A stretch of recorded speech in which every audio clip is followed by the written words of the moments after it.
मैं राहुल कुमार सिंह आप सभी का हमारे YouTube चैनल ओमेगा क्लासेस में स्वागत करता हूं।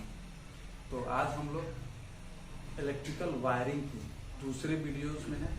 इस वीडियो में हम लोग एसेसरीज जो है holding accessories, safety accessories, controlling accessories, इन सभी के बारे में जानेंगे। पिछले वीडियो में हमने जाना था कि वायरिंग क्या है और वायरिंग में कौन कौन सी चीज़ें, वायरिंग करने में क्या क्या प्रयोग में लाया जाता है। तो जो जो चीज़ प्रयोग में लाया जाता है उसको हम अलग अलग भागों में बांटे थे, अलग अलग एसेसरीज उपकरण में बांटे थे। होल्डिंग एसेसरीज, कंट्रोलिंग एसेसरीज, ऐसे करके बहुत से एसेसरीज 5 भागों में हमने बांटा था। तो आइए उसका हम लोग दूसरा भाग आज पढ़ रहे हैं। क्या है? आज हम लोग पढ़ेंगे दूसरे होल्डिंग एसेसरीज के बारे में। होल्डिंग, होल्ड मतलब क्या होता है? पकड़ना। होल्डिंग मतलब, होल्ड मतलब क्या हो गया? पकड़ना। यानी कि ये एसेसरीज का मतलब कोई भी मशीन, कोई भी वस्तु, उपकरण हो गया, उसको हम लोग एसेसरीज कहते हैं। तो ये उपकरण कहते हैं। तो वैसा उपकरण जो किसी भी वस्तु को पकड़ करके रखता है उसे होल्डिंग एसेसरीज कहते हैं। तो होल्डिंग एसेसरीज क्या है? किसी भी इलेक्ट्रिकल इंस्ट्रूमेंट को पकड़ कर रखने वाले एसेसरीज को होल्डिंग एसेसरीज कहा जाता है। यानी कि इलेक्ट्रिकल में जैसे हम बिजली के बारे में बात कर रहे हैं, तो इसीलिए हमने यहाँ पर इलेक्ट्रिकल लिख दिया कि इलेक्ट्रिकल इंस्ट्रूमेंट को पकड़ कर रखने वाले एसेसरीज को क्या कहते हैं? होल्डिंग एसेसरीज कहा जाता है। होल्डिंग पकड़ करके रखने वाला सबसे मेन क्या है? आपने देखा होगा लैंप होल्डर है। लैंप होल्डर क्या करता है? लैंप को पकड़ करके रखता है।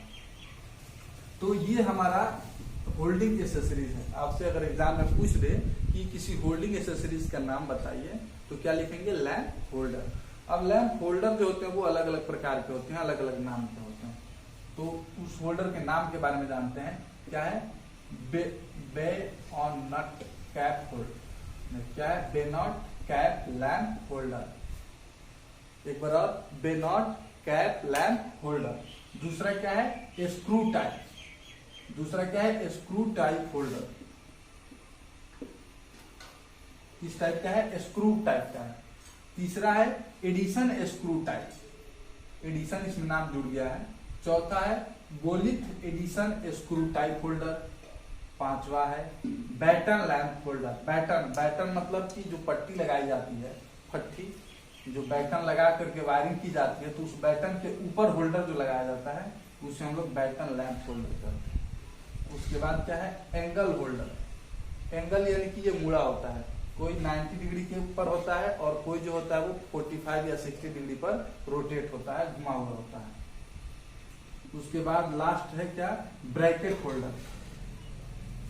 ब्रैकेट होल्डर अब है जैसे ट्यूबलाइट आप जला रहे होंगे, तो ट्यूबलाइट को लगाने के लिए जो होल्डर होता है तो वो क्या हो गया? Tubelight holder.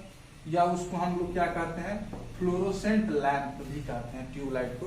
तो फ्लोरोसेंट लैंप होल्डर कर सकते हैं। फ्लोरोसेंट लैंप को जलाने के लिए उसमें स्टार्टर लगाया जाता है, तो उस स्टार्टर के लिए जो होल्डर प्रयुक्त होता है उसको हम लोग starter holder, fluorescent lamp starter holder कहते हैं। अब हम लोग होल्डर बनाएंगे तो उसमें किन किन बातों का ध्यान रखना होगा। मान लीजिए कि उसमें वोल्टेज होगा कि हाँ इस होल्डर से इतना वोल्टेज प्रवाहित हो सकता है, ये होल्डर जो है इस चीज का बना हुआ है।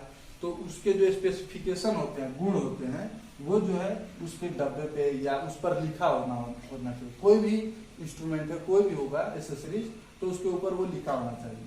तो जैसे इसका लिखा है लैंप होल्डर का।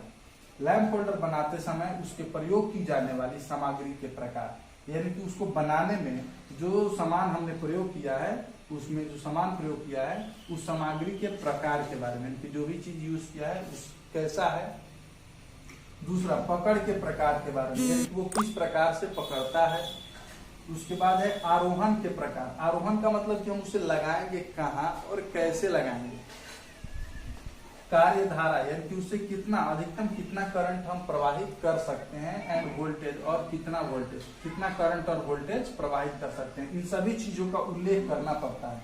यानी कि ये सभी चीजें आपको वहां पर दर्शानी होगी, दिखाना होगा आपको कि हाँ हमें इससे इतना करंट, इतना वोल्टेज, इतना रेटिंग कर सकते हैं। ये बेकेलाइट का बना है, प्लास्टिक का बना है, नायलॉन का बना है, किस चीज का बना है वो आपको दर्शाना होता है। अब हम लोग आगे पढ़ेंगे इसमें अभी सेफ्टी होल्ड एसेसरीज के बारे में।